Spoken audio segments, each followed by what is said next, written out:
नमस्कार मित्रों, गोल स्टडी के यूट्यूब चैनल पर आपका हार्दिक स्वागत है। मैं सुरेश चौधरी आपके सामने लेकर के आया हूं राजस्थान के इतिहास की सीरीज़। देखिए मित्रों, पिछले वीडियो में अपन ने पढ़ा था वत्सराज प्रतिहार और त्रिपक्षीय संघर्ष। आज वत्सराज प्रतिहार का पुत्र शासक बनेगा जिसका नाम है नागभट्ट द्वितीय। ये भी एक इम्पोर्टेंट शासक है मित्रों, इसके बारे में भी जानकारी होना बहुत ज़रूरी है क्योंकि यहाँ से भी प्रश्न है वो पूछे जाते हैं। गुर्जर प्रतिहार राजवंश, वत्सराज प्रतिहार अपन ने पढ़ा था। वत्सराज प्रतिहार के बाद में जो अगला शासक बनेगा आज अपने, वो बनेगा नागभट्ट द्वितीय। नागभट्ट द्वितीय की शासन अवधि बताई जाती है 795 से लेकर के 833 ईस्वी तक। नागभट्ट द्वितीय ये वो शासक है जिसके दरबार को नागावलोक दरबार कहा जाता है। नागभट्ट प्रथम के दरबार को भी कहा जाता था। नागभट्ट द्वितीय अपनी दानशीलता के लिए प्रसिद्ध था। ये दानशीलता के लिए प्रसिद्ध था। इसी कारण नागभट्ट द्वितीय की कर्ण उपाधि भी मिलती है। नागभट्ट द्वितीय के दरबार को भी नागावलोक दरबार कहा जाता है और अपनी दानशीलता के लिए प्रसिद्ध था। इसके कारण इससे कर्ण भी कहा जाता है। नागभट्ट द्वितीय ये वो शासक है जिसके समय उत्तर पश्चिमी भारत पर लगातार अरब आक्रमण हो रहे थे। उन अरब आक्रमणों से भी इसने मुकाबला किया और सबसे इम्पोर्टेंट चीज़ त्रिपक्षीय संघर्ष। त्रिपक्षीय संघर्ष के अंतर्गत देखा था अपन ने, वत्सराज प्रतिहार ने यह संघर्ष प्रारंभ किया था और उस संघर्ष के अंदर अपन ने देखा था कि पाल राजवंश के शासक धर्मपाल को तो इसने पराजित कर दिया, परंतु राष्ट्रकूट राजवंश के शासक ध्रुव के द्वारा वत्सराज प्रतिहार है वो पराजित हो जाता है और पराजित होने के बाद आत्मग्लानि की वजह से कहते हैं कि वत्सराज प्रतिहार की मृत्यु हो जाती है। वत्सराज प्रतिहार का पुत्र हुआ था नागभट्ट द्वितीय। नागभट्ट द्वितीय ने अपने पिता की हार का बदला लेने हेतु सबसे पहले जहां आक्रमण किया था उसने वो क्षेत्र था कन्नौज। अपने पिता की हार का बदला लेने के लिए इसने कन्नौज पर आक्रमण किया था नागभट्ट द्वितीय ने। और कहते हैं गुर्जर प्रतिहारों की कन्नौज शाखा का संस्थापक है वो नागभट्ट द्वितीय को माना जाता है। गुर्जर प्रतिहारों की कन्नौज शाखा का संस्थापक है वो नागभट्ट द्वितीय को माना जाता है। कन्नौज शाखा का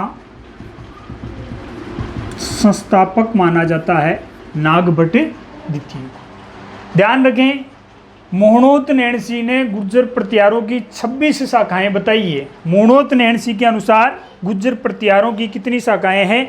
गुर्जर प्रतिहारों की 26 शाखाएं। नागभट्ट द्वितीय ने कन्नौज पर आक्रमण किया और वही कहानी है। कन्नौज पर उस समय आयुध राजवंश का शासन था। कन्नौज पर आयुध राजवंश का शासन था तो नागभट्ट द्वितीय ने आयुध राजवंश को पराजित किया। आयुध राजवंश पाल राजवंश के संरक्षण में था तो पाल राजवंश के शासकों को भी इसने पराजित किया। परंतु जो स्थिति नागभट्ट द्वितीय के पिता के साथ यानी कि वत्सराज के साथ हुई थी वो स्थिति नागभट्ट द्वितीय के साथ में होगी। नागभट्ट द्वितीय जब कन्नौज पर अधिकार कर लेता है तो राष्ट्रकूट राजवंश का शासक था उस समय गोविंद तृतीय।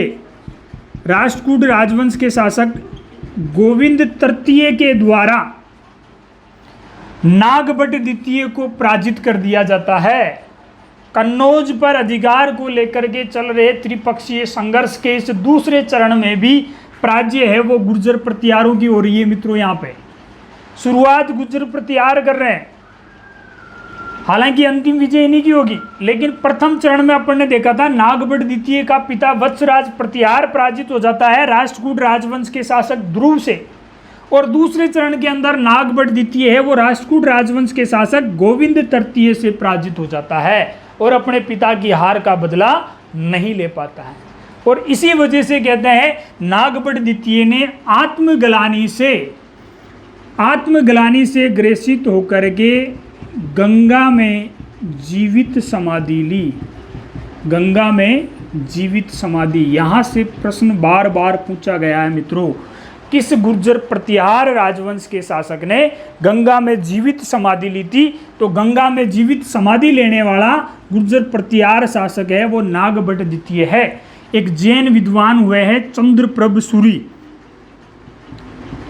आचार्य चंद्रप्रभ सूरी, इनके द्वारा एक पुस्तक लिखी गई है और उस पुस्तक का नाम है प्रभावक चरित्र। प्रभावक चरित्र। इस पुस्तक में नागभट्ट द्वितीय के द्वारा गंगा में जीवित समाधि लेने का स्पष्ट उल्लेख मिलता है और यहाँ पर वो तारीख भी बता रहे हैं कि 23 अगस्त 833 ईस्वी को नागभट्ट द्वितीय के द्वारा गंगा में जीवित समाधि ली जाती है, जब ये राष्ट्रकूट राजवंश के शासक गोविंद तृतीय से ये पराजित हो जाता है। गोविंद तृतीय से पराजित होने के पश्चात गंगा में जीवित समाधि लेता है। ध्यान देवें, यहाँ से परीक्षाओं में प्रश्न बने हैं, किस गुर्जर प्रतिहार राजवंश के शासक ने गंगा में जीवित समाधि ली थी? तो वो है नागभट्ट द्वितीय। हालांकि मंडोर शाखा में भी एक शासक हुआ था जिसका नाम बताते हैं जोट प्रतिहार, एक वीणा वादक शासक था जोट प्रतिहार, लेकिन कहते हैं कि वो अपनी पत्नी से पीड़ित था, क्योंकि संगीत में रुचि होती है जिस आदमी की, वीणा बजा रहा था वो, तो सीधी सी बात है कि शासन कार्य है वो सही ढंग से संचालित नहीं कर पा रहा था।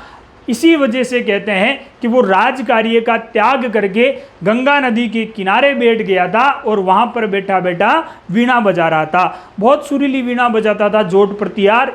इस वजह से गंगा माता है वो प्रसन्न हो जाती है और वो कहते हैं प्रकट होती है जोट प्रतिहार के सामने और उसको कहती है कि बेटा बाहर बैठा बैठा क्यों बजा रहा है, अंदर ही आ जा।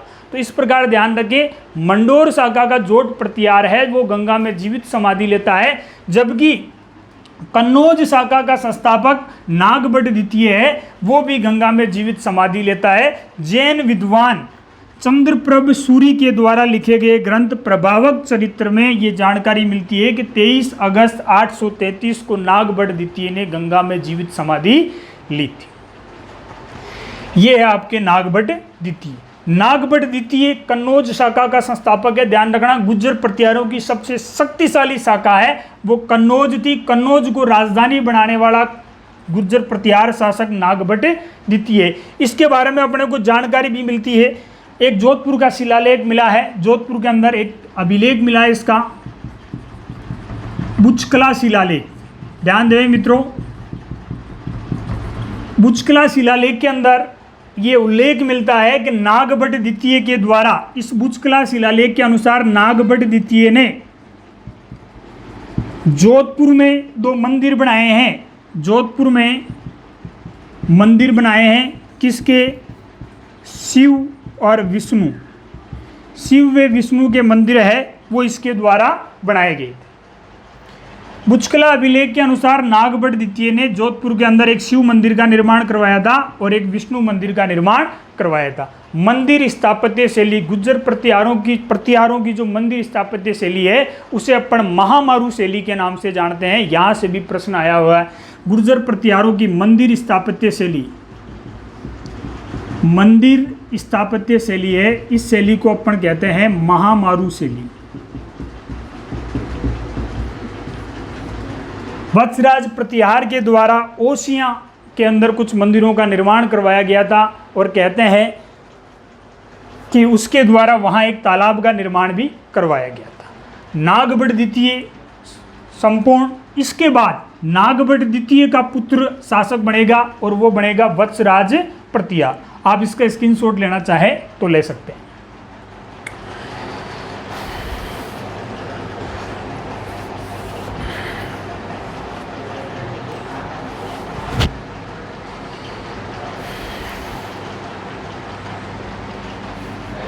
देखिए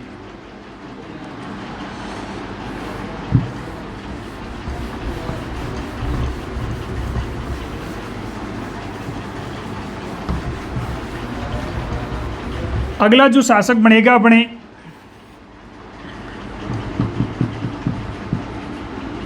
नागभट्ट सेकंड का पुत्र रामभद्र शासक बनेगा। कहीं इंपॉर्टेंट शासक नहीं है, कहीं इंपॉर्टेंट शासक नहीं है। नागभट्ट द्वितीय ये शासन कर रहा था, अभी अपन ने देखा था कि 795 से लेकर के 833 तक, 23 अगस्त 833 को इसने गंगा में जीवित समाधि ली। रामभद्र शासक बनता है, रामभद्र 833 से लेकर के 836 तक शासक रहेगा। अब जो शासक आएगा इस रामभद्र का पुत्र आएगा और वो है आपके मिहिर भोज। मिहिर भोज गुर्जर प्रतिहार राजवंश के शासकों में अत्यंत महत्वपूर्ण शासक माना जाता है मिहिर भोज को। तो अगला जो शासक पढ़ेंगे अपन वो पढ़ेंगे मिहिर भोज। देखिए मित्रों, नागभट्ट द्वितीय इसका पुत्र रामभद्र हुआ था और उसका पुत्र हुआ था मिहिर भोज। मिहिर भोज एक इंपॉर्टेंट शासक है। इससे पहले नागभट्ट द्वितीय के बारे में थोड़ी सी जानकारी और बच गई थी कि नागभट्ट द्वितीय के बारे में जानकारी का स्रोत, नागभट्ट द्वितीय के बारे में जानकारी का स्रोत, सबसे बड़ा स्रोत है गुर्जर प्रतिहारों के बारे में जानकारी का सबसे बड़ा स्रोत माना जाता है ग्वालियर प्रशस्ति को। किसे माना जाता है? ग्वालियर प्रशस्ति। ग्वालियर प्रशस्ति गुर्जर प्रतिहारों के बारे में जानकारी का सबसे बड़ा स्रोत है। हालांकि इस ग्वालियर प्रशस्ति का अंकन है वो मिहिर भोज के काल में हुआ है, ध्यान रखें। ग्वालियर प्रशस्ति का अंकन है वो किसके काल में किया जाता है? मिहिर भोज के काल में किया जाता है। नागभट्ट प्रथम, नागभट्ट द्वितीय इत्यादि वत्सराज प्रतिहार गुर्जर प्रतिहारों के बारे में जानकारी का सबसे बड़ा स्रोत मानी जाती है ग्वालियर प्रशस्ति। और इस ग्वालियर प्रशस्ति का अंकन है वो मिहिर भोज या भोज प्रथम के काल में किया जाता है। और इस ग्वालियर प्रशस्ति का अंकनकर्ता माना जाता है बालादित्य को। बालादित्य को वर्तमान में ये ग्वालियर प्रशस्ति है वो मध्य प्रदेश के अंदर है, गुना जिला पड़ता है और कोई सागर नामक स्थान पर है। ध्यान रखना मित्रों, ग्वालियर प्रशस्ति है ये तिथि वहीन प्रशस्ति है, इसके ऊपर किसी भी प्रकार की तिथि का अंकन नहीं मिलता है। ग्वालियर प्रशस्ति एक तिथि वहीन प्रशस्ति है। राजा या वंश की प्रशंसा में लिखे गए शब्द है वो कहलाते हैं प्रशस्ति। ग्वालियर प्रशस्ति का अंकनकर्ता मानते हैं बालादित्य को। इस प्रशस्ति का अंकन है वो मिहिर भोज के काल में होता है और इसी प्रशस्ति से अपने को नागभट्ट द्वितीय के बारे में जानकारी मिलती है। नागभट्ट द्वितीय वो शासक है जिसने अरब आक्रमणों पर पूर्णतः रोक लगा दी। अरब आक्रमणों पर पूर्णतः रोक लगाने वाला गुर्जर प्रतिहार शासक है वो नागभट्ट द्वितीय को माना जाता है। एक चौहान शासक हुआ था गुवक प्रथम, चौहान शासक गुवक प्रथम, गुवक फर्स्ट है वो नागभट्ट द्वितीय का सामंत था। ध्यान रखें, इससे ये चीज प्रमाणित होती है कि चौहान या चाहमान राजवंश है वो प्रारंभ में गुर्जर प्रतिहारों के सामंत थे। चौहान शासक गुवक प्रथम है वो नागभट्ट द्वितीय का सामंत रहा था और कहते हैं कि इसने अपनी बहन की शादी भी नागभट्ट द्वितीय के साथ में की थी। तो नागभट्ट द्वितीय, इसके बाद में अपन पढ़ेंगे रामभद्र और रामभद्र के बाद में आएगा आपके मिहिर भोज। अगला जो वीडियो रहेगा अपने वो मिहिर भोज का रहेगा। एक इंपॉर्टेंट शासक है गुर्जर प्रतिहारों का। देखिए नागभट्ट द्वितीय अपनी दानशीलता के लिए प्रसिद्ध था, इसी कारण इसको कर्ण कहा जाता है। इसके दरबार को नागा अवलोक दरबार के नाम से जाना जाता है। गुर्जर प्रतिहारों की कन्नौज शाखा का संस्थापक नागभट्ट द्वितीय को ही माना जाता है। इसके बारे में जानकारी का स्रोत ग्वालियर प्रशस्ति है। इसके अलावा जोधपुर के बुचकला शिलालेख के अनुसार नागभट्ट द्वितीय ने जोधपुर के अंदर शिव मंदिर का निर्माण करवाया था और विष्णु मंदिर का निर्माण करवाया था। आज के लिए इतना ही मित्रों। इस गोल स्टडी चैनल को जितना ज़्यादा हो सके आप लाइक कीजिए, सब्सक्राइब कीजिए, शेयर कीजिए, वीडियो को अंत तक देखिए। लगातार आपको राजस्थान का इतिहास है उसकी एक सीरीज मिलेगी। धन्यवाद।